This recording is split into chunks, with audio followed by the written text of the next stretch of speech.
Good afternoon and welcome to my Facebook Live. My name is Michelle Dutrissa and I'm an independent demonstrator of Stampin' Up here in Australia. Just to quickly remind you, our Joining Up promotion finishes in the next few days. So if you're interested in joining Stampin' Up and maybe even joining in my team, you need to join up before the 31st of May, which is not too far away. So get in contact with me if you need some more information, or you can go to my page on michelledutrissa.stampinup.net and you can click on the join button there, and there's a lot of information and details there. But if you need to talk to somebody, by all means, give me a call, send me a message, leave me your phone number, and I will give you a ring. So we're going to play today again with the impressions in ink. I'm really loving this this suite, so I hope I'm not boring you too much with it, but I saw a technique recently, or about a month or so, or not, couldn't be a month ago, a couple of weeks ago, on Instagram that someone else had done, and I thought today I'm going to give that a go. So I've had a bit of a play this morning and I've come up with something, and I've come up with a card idea to go with it, but I'm going to flip the camera over in a minute so you can actually see what I've done, and we're going to try to recreate this again. Now I can't guarantee I'm going to be able to recreate it exactly the same, because I think every time you do this it will come up different. It is using watercolors. Well, not so much watercolors, we're using our inks, but doing watercoloring. And every time you will come up with something a little bit different depending on how or where you have positioned those inks. So let me flip my camera. As I said, welcome, and please let me know if you're watching and where you're from. I'd love to know. So won't be one moment. Let me just pop something white underneath this so you can actually see. Okay, so that's my watercolor flower image there, and this is what we're going to try to recreate today. So I hope you can see that with all those beautiful colors. Let me just play with this lighting a little bit and just see if that makes a difference with the rolling. If it's too annoying, please tell me. I think that's stopped. Okay, so let me show you what colors we're going to be using. We're going to be using our re-inkers, and I've chosen a few colors from the Brights collection, and the colors that I've got here are Gorgeous Grape. Sorry, I'm not holding that too well. I've got Bermuda Bay, Granny Apple Green, Mango Melody, and Poppy Parade. So they're the 5 colours. You don't want to use too many colours, because if you do, it can get quite muddy. So, and we don't want that happening. Now we will also be using the aqua, well, they're not called aqua painters anymore, the white water painters. We're going to be using the not the fine one, but the medium one. You get 3 brushes when you order these. There's a finer tip brush, a medium tip brush, and then a broad tipped brush. So I played with this first one. This one here I did with this medium tipped brush. And then I did another one, if I can find where I have just popped it, and here it is here, and this one here was done with the broader nib brush. Couldn't get quite as much detail as I've got with this one here. I don't know whether you can see, but this one here, and it's also two, as I said, no two are going to be exactly the same, but I was able to get a little bit more definition between the two colours I added on this particular flower than what I did on this one here. And as you can see, they are both very, very different. So it's just a matter of playing, and we could make another one now and maybe end up with something really, really different yet again. So let me just pop these out of the road. Now I will be putting this video onto YouTube, so if you didn't catch it now, and you will be able to catch it later on my Facebook page and on YouTube probably as of Sunday. So keep an eye out for that. Now, doing anything like this, what we need to do is have a little bit of plastic or something underneath our work. So I've got a Teflon sheet here. It's a Teflon craft sheet. I'm just going to pop these two out of the road because I don't want them damaged at all. But we do want to use it a little bit as our inspiration. You will need a few different things here. You'll need some sort of water, some paper towel. Always good to have some paper towel just to clean off your brush. And I'm also going to be working on this. I tried working on the paper towel and then just directly working on my mat, but the watercolour paper just got a little bit too saturated with water. So I'm going to lay some paper towel down, and then I'm going to have another piece of paper towel here just to clean my brush on. I like to just fold that in half and just keep that to one side. Okay, and we don't need that brush. Make sure we've got plenty of water in there. We're not going to be using that one, so we're just going to be using that. I do have a container here with extra bottle with some extra water in it, just in case I need it. And we need also the dye that we're using and our watercolor paper. So the dye we're using is from the Artistic Dyes, which is part of the Expressions in Ink suite. So you will need to cut one of these out of some watercolor paper. And I'm using the watercolor Fluid 100, which you can purchase through my Stampin' Up store. And you'll find my store on michellejutrissa.stampinup.net. Now, if you're unsure, my surname, it is Jutrisa, and the Michelle is with one L. So it's michellejutrissa.stampinup.net. Otherwise, you can go on my blog, which is butterfliesandbows.com, and you will find links to my shop there as well. So when you're die cutting this out in your Fluid 100 paper, now I've already done it just to make this a little bit quicker for us today, you will need to run this through your cut and emboss machine a few times. I ran it through for around about 3 or 4 times because the watercolor paper is a lot thicker than our cardstock. So you do want to make sure that you've run that through enough times, and just check it on the back to make sure that it has cut through. So now I'm just going to remove this, and I'm just going to get a brush here and just continuing brushing out all these little bits and pieces. I haven't removed all of them. There are still a few. I'm still using the older brush. You can get your take a pick tool and then just poke out all those little bits. If you leave it in your die cut frame piece for while you're trying to get some of these out, it just tends to hold it in place a little bit better, because some of these pieces are actually quite fine and delicate. So we're just going to remove some of those little finer pieces.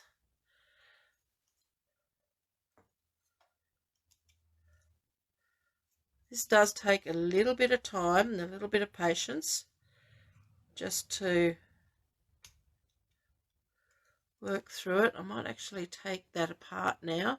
So if you push through some of these holes that they've got on here, it does separate the watercolor paper from your die. and just very gently pull it apart. And I'm going to pop my die just over there for the moment. And I'm going to continue just to take out and remove some of these pieces.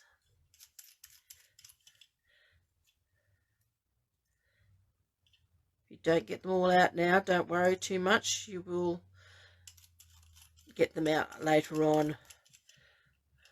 Some people tend to leave some of these in. I suppose I'm a little bit OCD here on this thing and trying to get all these little bits out, because I do love my dies, and I do love the delicacy that some of them can have and the detail that some of them have got. So have I got all the bits and pieces out? Yes, I do. Okay, so I'm just going to bring in my little scrap box here. Just empty those in there. Okay, so now we need to colour this. So I'm just going to pop that on top of my paper. We don't need that anymore, nor do we need that. So now I've got my an acrylic block here, and what I'm going to do is put a dot of each of the re-inkers, just 1 or 2 drops. You don't need too much just on this block. Don't really want to put them too close together. You do want to have it spaced out a little bit, because we are going to be adding a little bit of water with these, just to give us a little bit more movement and different strengths in the colour. So the more water we add, the lighter the colour is going to become, and we can add some variation of the one colour. So I've managed to put all of those on one. And what I'm going to do with my little water bottle here is I'm just going to add, whoops, whoa, that was a little bit too much. You can use your brush to do this, but I just wanted to add a little bit of water. I don't want to get these too mixed up, so you can get a drop out of your brush, but I just found this morning that was just taking a little bit too long, and I might just wipe that so I don't get any too much colour mix. You could also have a little glass of jar of water with you, but you can, if you take your aqua painter and you unscrew this reverse, and you can just fill that up with some water from the tap. These bottles here are used in hairdressers. I managed to pick this one up off eBay. I can't remember now exactly what it was called, but it's just got a great little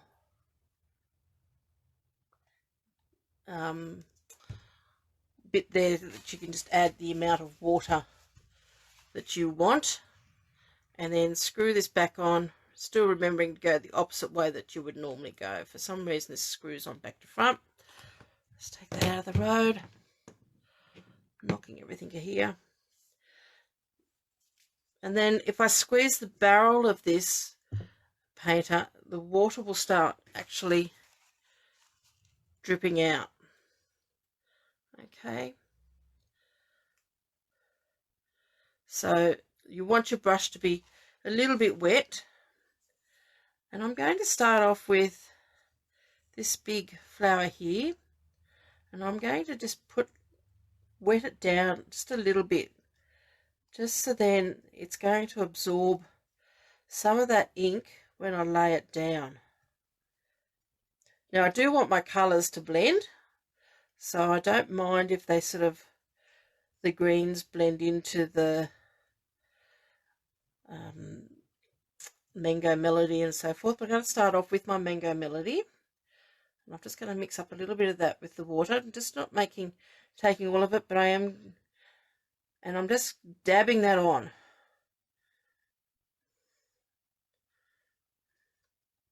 And because I sort of wet this down a little bit to start with, it is actually spreading quite easily and well.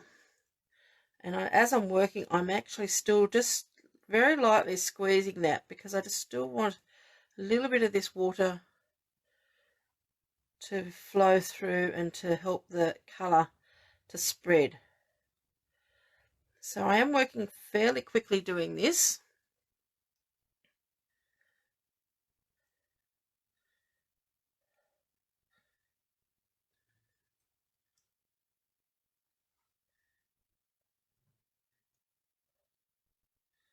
And because I've put a little bit of water in here, I might just pop a bit extra water there from my brush onto there. I am getting some variation of colour, some areas on here that are quite dark and areas that are a little bit lighter. Now I may have to change this paper around a little bit because I don't really want to have too much, the paper underneath, because it's getting a little bit saturated, but I don't want to have that colour spreading out too much in some of the others. I want to add a little bit of the Poppy Parade into this as well, just to add, but not too much. But again, I'm just squeezing this a little bit, so I've got a fair bit of water coming out, and I'm just sort of taking some of this colour out from the centre of my flower, just so then I've got a little bit of variation, making sure I'm going to the edges.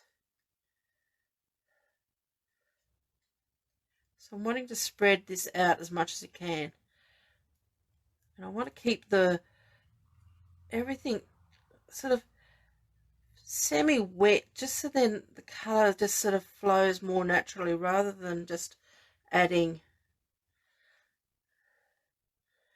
colour. I want it to bleed into itself and to blend.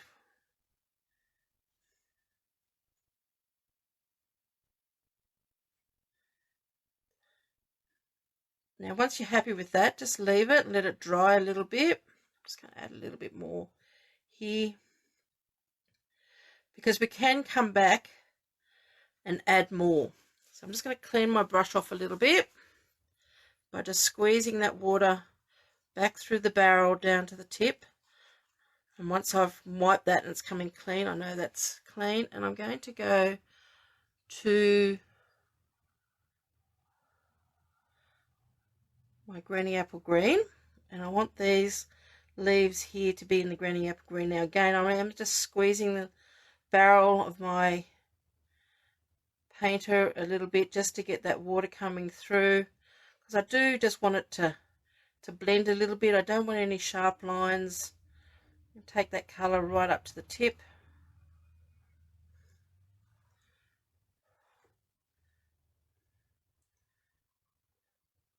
If you have some white areas, that's okay. You don't have to cover everything. And I've got some, just going to squeeze that again over this side and grab this leaf over here. Add a bit more colour into that. You can be fairly liberal. You don't have to be really precise with this, but you might find that you need to practice this a little bit. And what I have actually got is I've got some, doesn't work exactly the same, but I've got some cheap watercolour paper that I picked up from a cheap shop, and if I'm wanting just to practice to see what I'm going to do and how's it going to look, I'll use that before I use the Stampin' Up paper. It won't react exactly the same way because they are different, and the Stampin' Up watercolour paper is probably a lot better quality, so will have a different effect, but at least it just gives you something that you can play with and practice. Now I just want to add a little bit of the Bermuda Bay here, and I want to add that a little bit to my leaves, just to give that a little bit of mixture of colour. And by just dabbing it on, I'm not taking it all the way up to the top, I'm just sort of going into areas when I want to get rid of some of the colour, the intensity of the colour, just wiping it off. Again, just going back on there and just sort of blending some of those colours into each other a little bit.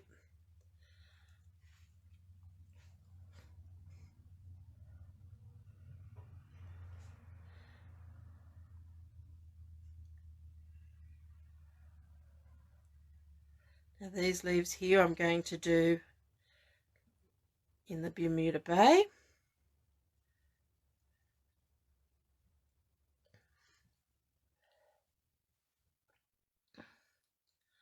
But I do also want to add a little bit more of the Granny Apple Green into these leaves as well.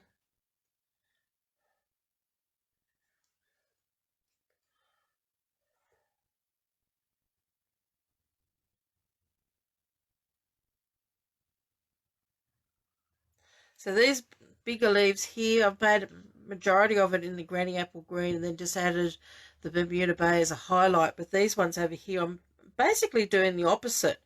So I'm sort of, but I'm only, because of the Bermuda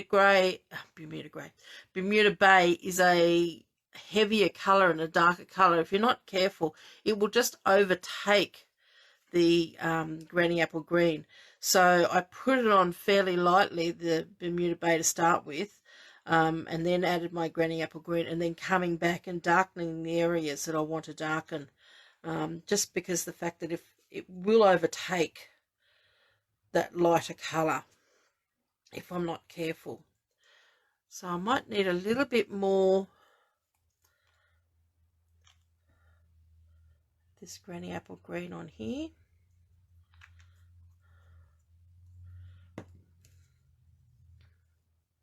Okay, and I just want to add a little bit of water to that, just to water that down. But I'm not mixing the whole lot. I'm sort of keeping half of this at full strength and only half of it at watered down strength, because I can always go back and sort of mix the two to make it, to add a little bit more. But I just wanted to add that little bit more colour in this. Oops, got a little bit too dark there. It's okay, just add a bit more water and brush it out.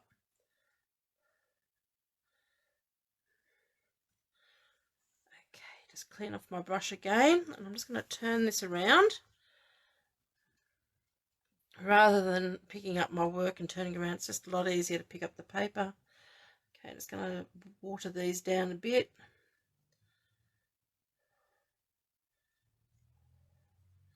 Squeeze that, add a bit more water to what I'm doing.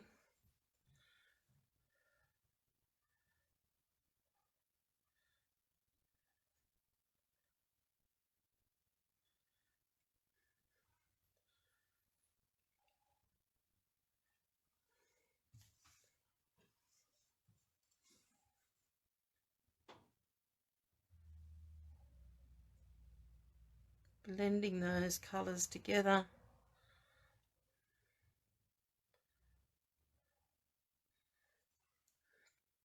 It's just a matter of just working your way around, and as one section dries off, then you can go back and work in that area again. Sometimes it's a lot easier and to go back and work in the areas that are dry and add more colour than to keep going, because you can end up with a muddy mess. But if you're anything like me, and I tend to get a little bit wanting the things to happen too quick, so you can always, if you want to, grab your heat gun and just heat this up and dry it off a bit. Just grab some more water out of that. Water this one down. I'm sort of working on all my lighter colours to start, to start with, and then coming back in. And I'll come back in and add all my darker colours, just for the fact, as I said before, your darker colours can tend to override your lighter ones. So if you go in too quickly with your darker colours and then try it, you won't be able to add your lighter colours to it. So I'm just going to grab this one now, just to do the ends, just to blend all of this, just squeezing it to just get that little bit of water out through my brush.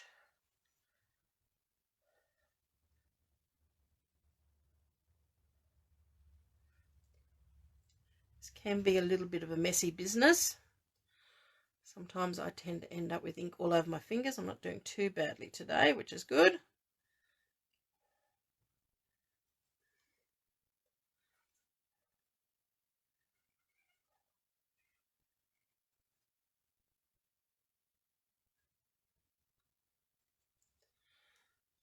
Okay. So I'm just going back and having a look and just seeing, can sort of lift that up and get a bit of an idea of where you're going with your colours. Clean off my brush again.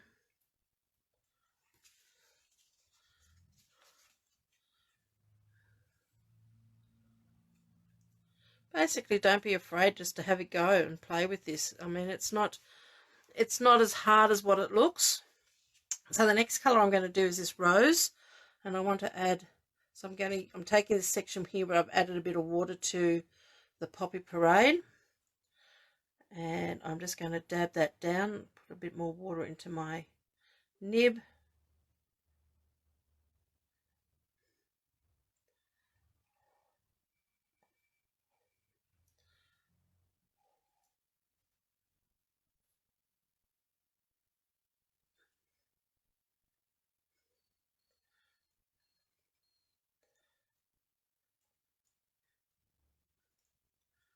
Just keep squeezing as you're working. You don't necessarily, with all types of watercolour, want to keep squeezing your nib and getting more water through. Sometimes you just want to work with just very small amounts of water, but with this, because there's sort of a lot of open space, the paper towel is soaking up a lot more of the water than what I'm actually probably getting onto my watercolour paper. So and I do want to just keep the fluidness of this going, because I do want the colours sort of to blend into each other, not just to look like that you've gone on and just got blocks of colour on there. You sort of want a little bit of blending, and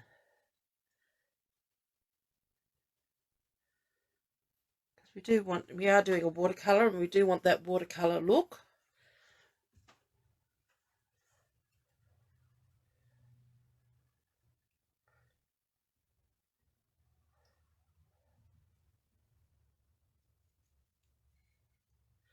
Now I am going to come back in with the, just clean off my nib again.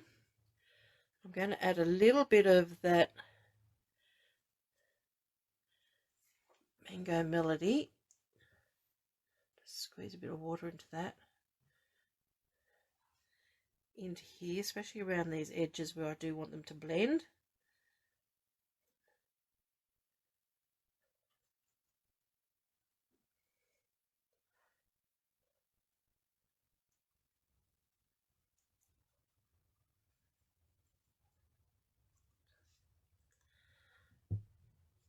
And what I might do at this point is actually remove that paper towel, because I am getting quite saturated there.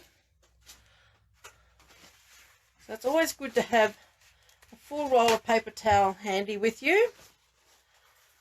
I usually buy, when I buy a paper towel, I buy one for the house and one for my craft room.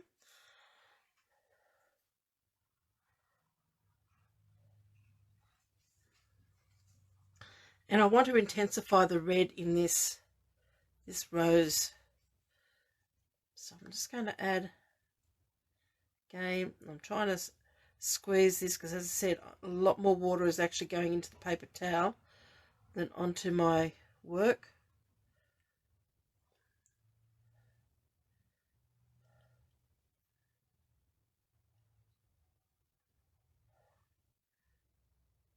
And I do want to have some intensity of the colour.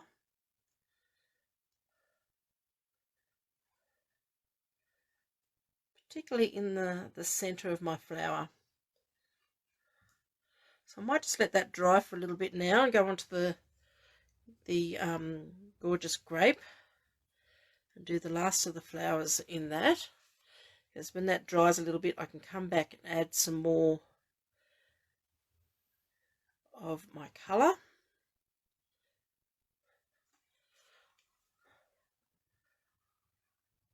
Now, Gorgeous Grape is actually quite intense in colour, so really I just want to add just a little bit of colour and lots of water.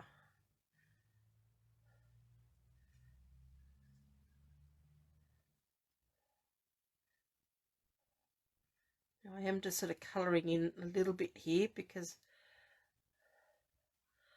I'm just about out of water out of this, so let's just top this up a little bit.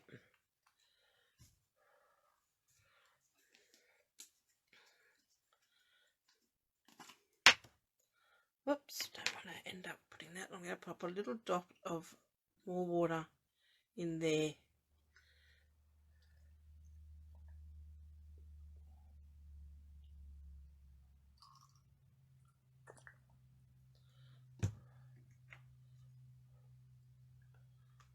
Remember to screw that on back to front. Okay. Just a little bit too dry. So I just need to add. That's better. There's two flowers sitting side by side there.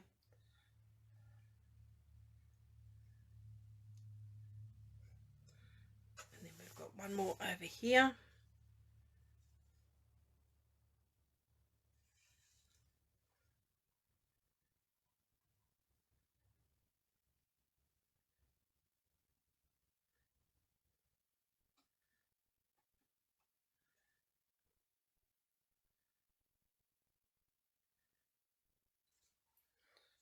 Okay, so let's just clean that brush down and let's just have a look at where else we can some of the areas that have dried off a bit and where we can add a little bit more colour to give it a little bit more intensity in those areas.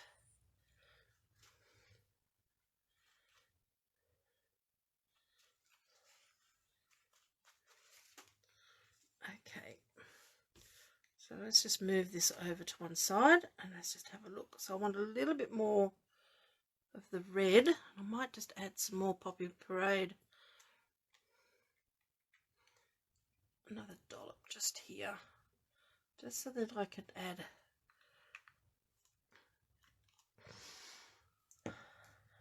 just excuse me, I'll just clean that up before that gets onto something it shouldn't get onto. And I just want to add a little bit more of the intenser colour. I'm just dabbing that on. Hope you can see that.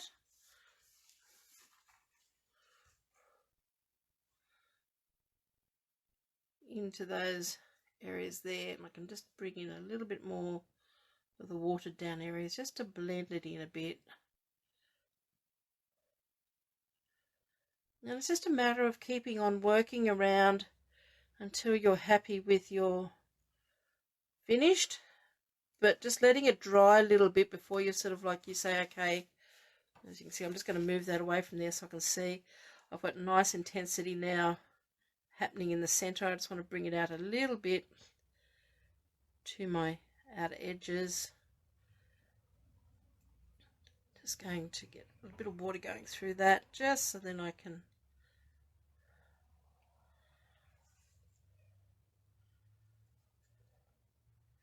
because I don't want it looking like it's blending in too much. I do want to have a definition between the two different flowers.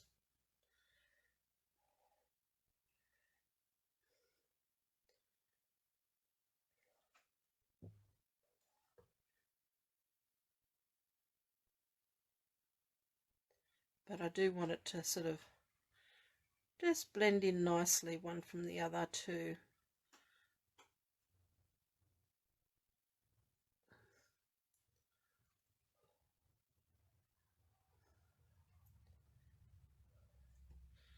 So let's just put a little bit of, it's always good just having a sheet of white paper close by, just so then you can sort of see how I'm just now starting to get that really nice intense colour right there, but I've still got the softer colour at the edges.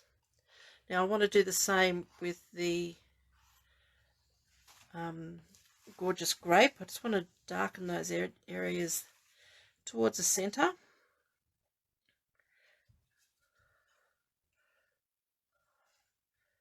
So I just want to bring in a bit more intensity there in the center of those flowers.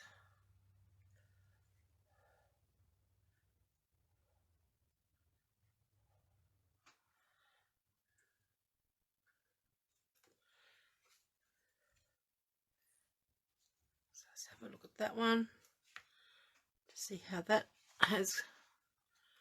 So that's now looking quite good in that center. I might even be able to make them just that little bit darker.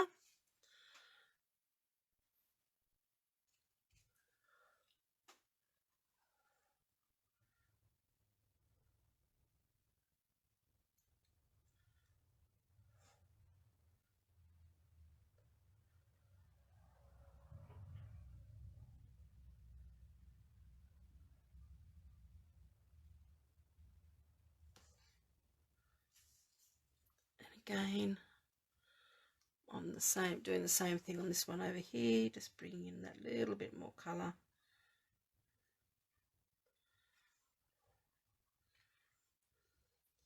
You can always grab your paper towel and blot it if you think you have got too much colour in a certain area.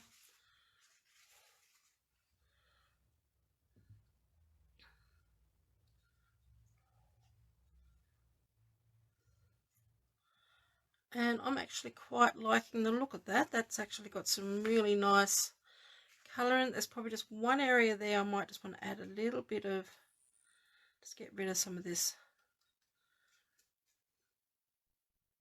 Clean my brush, get some of that gorgeous grape out of my brush before I add maybe a little bit more of green just in there.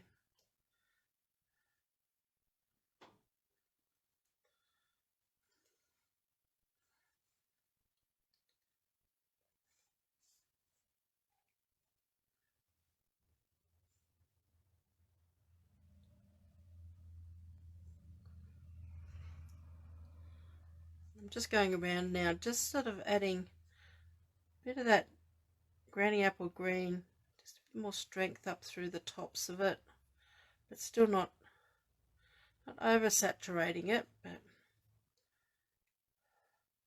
so just on the edges of each of those leaves. Now this one here, I want to add a little bit more the Bermuda Bay. It's got too much granny apple green happening in that. Just add a bit more water to my palette.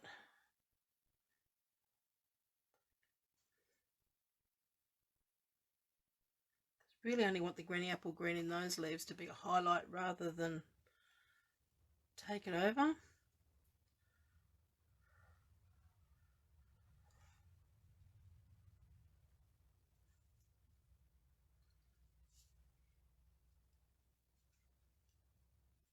Just trying to find some dry areas on my piece of paper here so I'm not getting too much colours from the other colours mixing in with this. And once you're happy with it, and sometimes you're better off to stop.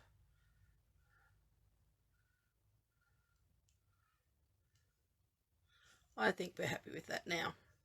So I'm going to stop there, because sometimes if you keep going, you can just put one little bit in there too much and have gone that little bit too far. Sometimes you're better off stopping on the side of judgment rather than going that little bit too far and ending up with a mess you can't save. So I'm just going to now just clean off my block. They will get washed later on, but that's just so then I don't add colour accidentally to anywhere I don't want it. And we can get rid of this piece as well. I'm just going to bring in my heat tool here just to dry this off.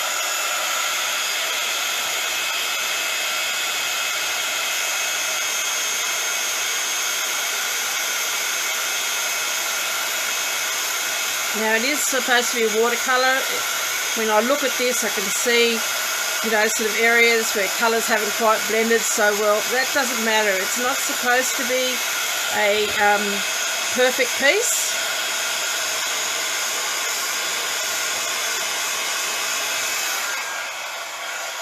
Doesn't take long for that to dry. It's not supposed to be a perfect piece, so when I do look at this and I look at little areas such as in around here, and I also think, oh, I could have blended that a bit more, I'm not really overly worried about it, because it is, you know, it is supposed to be hand done, and it is supposed to be not, you know, non-perfect in a lot of ways. You know, if you have everything perfect and everything just right, then it doesn't look like, you know, people start to question, you know, was that hand done or was that machine done? You want to have it looking a little bit that, you know, you spend a bit of time making something by hand, and sometimes having those can I get my word out? Having the areas that aren't just quite right makes it look like, you know, it's meant to be that way. Now, I did see a spot where I didn't get one of those little dots out. There it is, and I'm just going to poke that through now. Get rid of him, just being careful because my paper still could be a little bit damp. That's fine. So there you go. So there's that one I've just done. Comparing it to the others. So there's my one I did earlier today. And the other one I did earlier today using that wider brush. So you've got a little bit more control with using the finer nib or the medium nibbed brush than using that broad brush.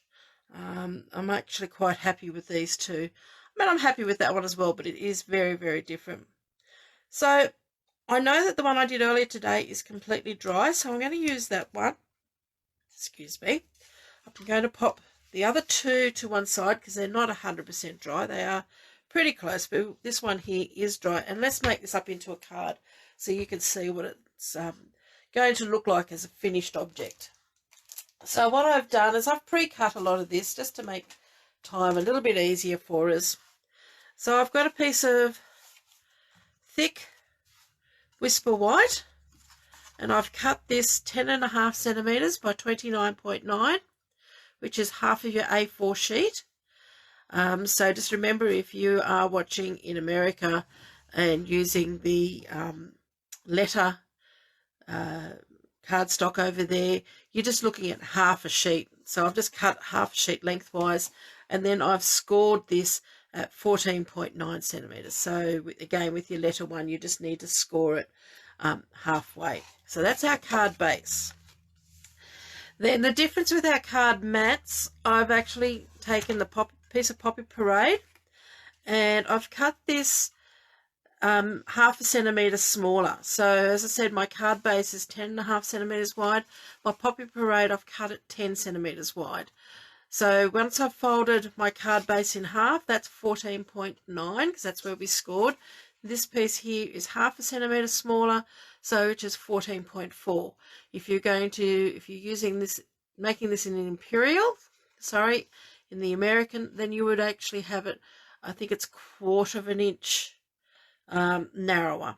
Okay, so then I've cut, because I wanted to break up, added a white base, but break it up a little bit by adding some black. And I really love this designer series paper. This is the paper in our catalogue that you can purchase when you host a party. So it's one of their hostess sets. So if you host a party or a workshop yourself, then you can get this. If you get sales of about $310, then you'll get $31 to spend, which will give you enough to purchase this designer series paper, which is called Pattern Party, and it's $31 in the catalogue in the host section. So you need $310 worth of sales. Remember, at the moment too, we've got our host a party promotion where if you get $400 worth of sales, now you can do that in different ways. You can have a party and have people come around to your place, or you can share your catalogue with a few friends and show them what they can make. And then if people add some orders, just collect those orders all up together, put them through. If you get $400 worth of orders, then you get $40 to spend, which is your 10%, and then Stampin' Up are going to give you that extra $40, so then you'll end up with $80. So that's a promotion that's running until the 14th of June. So don't forget, you can take that, use that as well. So I'm using the Pattern Party paper. It's black and white on one side, colour on the other side. And I'm using this particular one here. I was looking at also using the stripe, but the stripe was just that little bit too heavy and you sort of lost it. So that's our two mats. Then I've just to tone this down a little bit, because we want this to stand out on there, and it can tend to get a little bit lost. What I decided to do is I've cut a little bit of vellum, and I've cut the vellum using the dies from the Scalloped Contour dies. Okay, so that's from another bundle that we have in our catalogue at the moment. You can purchase these individually. So I've used one of the dies from there to cut out this piece in vellum. So it's got a nice little scalloped edge, and then it's got a little bit of stitching around it. And we're going to adhere that down on top of that, and then that's where we're going to pop our a lovely watercoloured piece on top of that. And that's just going to be enough just to give a break between that black and white to allow the colours in our watercolour piece to actually pop out. There's enough difference there to do that. So let's start putting this together, and then I'll show you how we're going to finish this off. So we've got our card base, and I'm using multi-purpose glue because I do like the fact that I can, I'm just going to grab another one here that's got a little bit fuller, that I can get a little bit of movement in putting this together, and I can move this around till it's in the right spot. So I'm going to pop some of this on the back of, oh, I thought I grabbed the one that was that had a bit more in it. Maybe it hasn't. Let's go back to the one we had a minute ago. Might need to get another one out. Been doing a bit of card making lately. So we're just going to add a little bit of glue on here.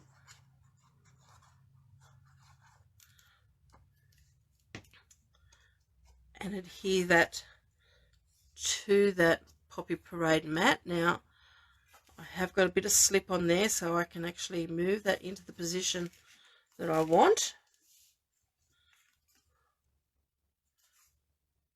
Once I'm happy with that, I'm just going to flip it over, just rub the back just to spread that glue out nice and evenly on that. And then we're going to do the same again, but then adhere it to our card base.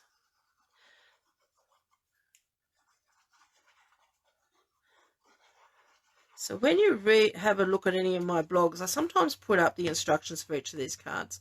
And I do have a few words of terminology I use. So this piece here I called my card base.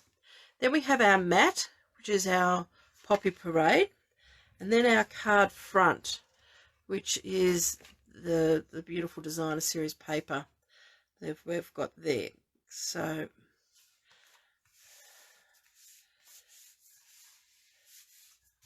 that's some of the terminology that I tend to use. So that's now positioned where I want it. Now attaching these two together, because this is so intricate. Now, if I wasn't using watercolor paper, what I could have done before I cut this out is put some adhesive, what do they call it? I'm sorry, it's just gone straight out of my head. Adhesive sheets. I could have put a piece of adhesive sheet on the back of my Whisper White or whatever cardstock I'm using, and then peel off the backing and adhere it to my vellum. But because I'm using watercolor paper, I couldn't do that because the water would have affected the adhesive sheet. So what I'm going to do here, and I've got somewhere,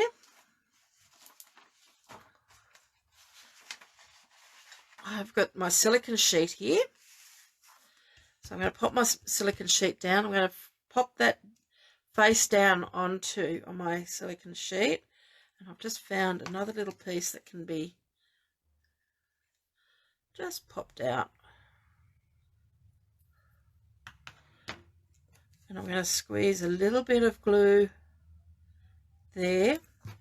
Always put your lids back on your glue. It makes it a lot easier. And I've got an old bit of foam sponge here. And what I'm just going to do is just pick up a bit of the glue with my sponge and just go around and tap or pounce that glue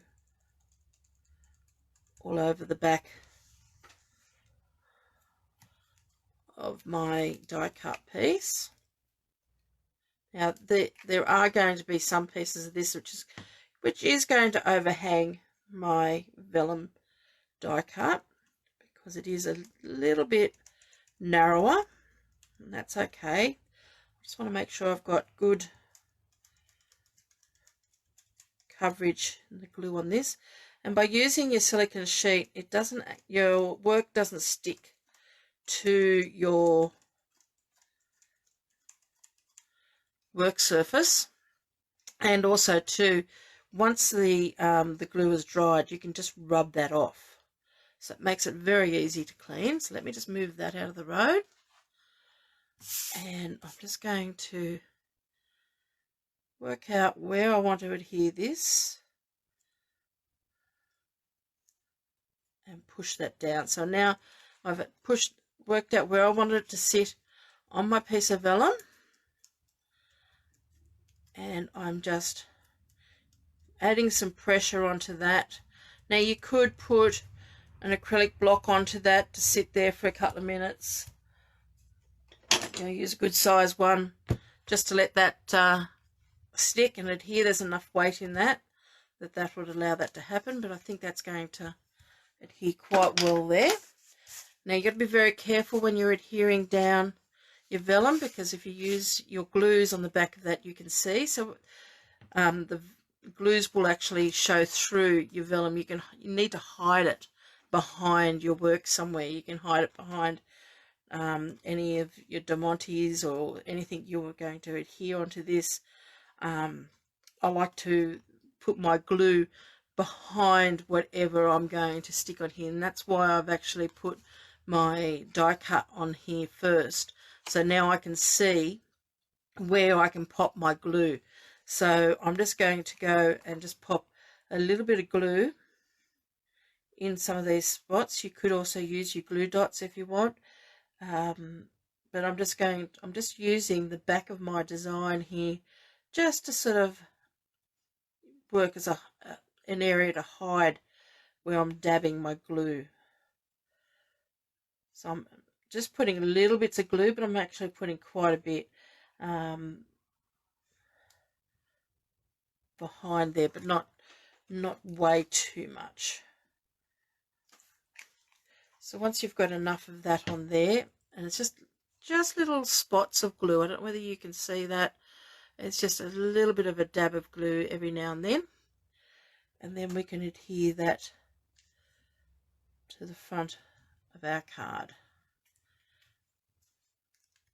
Now you could very well just leave it like that. That's just a beautiful card just like it is, and use it for any reason. But what I want to do is actually stamp a sentiment on here. Now I've got a little piece of Whisper White there. Just going to move some of these things out of our road, and let me have a look. If I put it away, I just am looking for my memento. No, there it is there. And I'm going to use the Happy Birthday from the stamp set that goes with the expressions in ink. And we're just going to ink that up in our memento and stamp Happy Birthday just in the middle here somewhere, trying to make it as nice and straight as possible. There we go.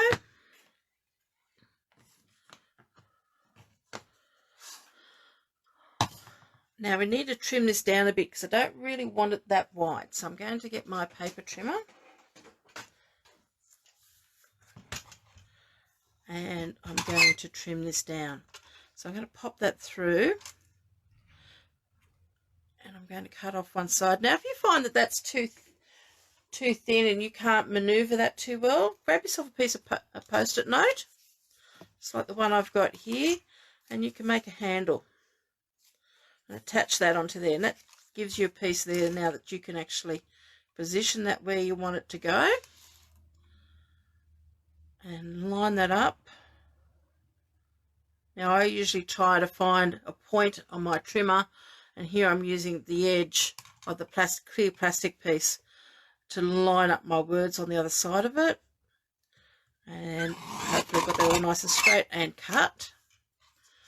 Now I want to reverse it and cut the other side, so I'm just going to take that little piece of post-it note off and then position it on the other side and do exactly the same thing.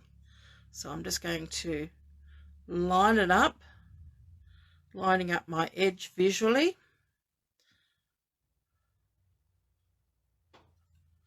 And trim. So we've ended up with quite a nice little piece there. And now we can work out where exactly we're going to pop our sentiment. So, do I want it to go right across? Do I want it to go in the middle?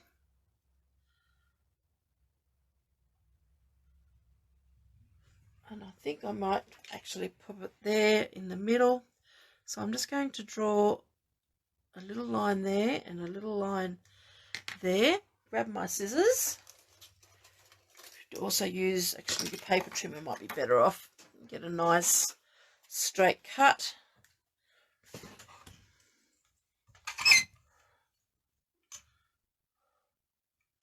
It's a pity Stampin' Up don't have these any longer. They're a fantastic little tool to have. Just a little mini guillotine. Just allows you to cut things very easily and very straight. So once we have that, we now need some mini dimensionals, and I'm just going to use my take a pick tool just to take that off the back. Pop a few of these along here.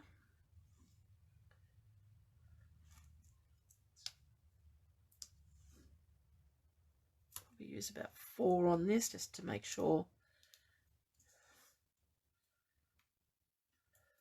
it's got good coverage.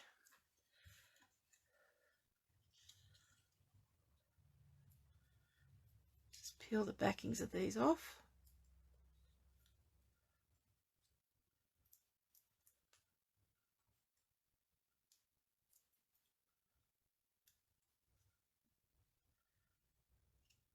And then let's position our happy birthday.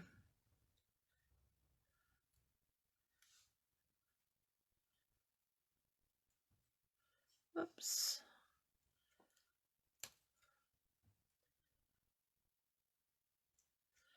So where do we want this to sit? Just going to grab my tweezers here just to, oops, not tweezers.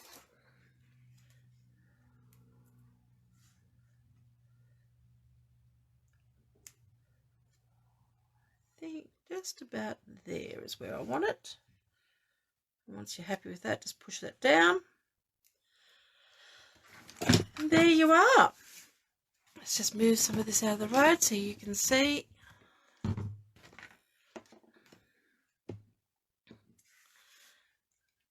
So just using your dies and some of your re-inkers